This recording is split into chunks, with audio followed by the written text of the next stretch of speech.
So have a strainer, guys, to drain the spaghetti, okay?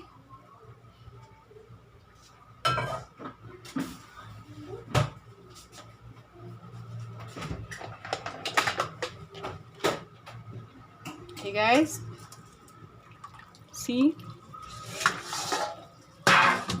In order for the noodles not to get overcooked, you can pour tap water to stop the killing process, okay?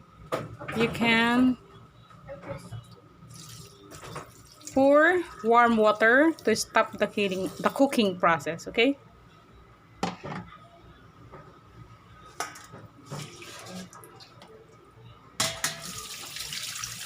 So that's it.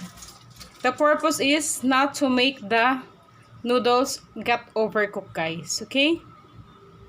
Gets.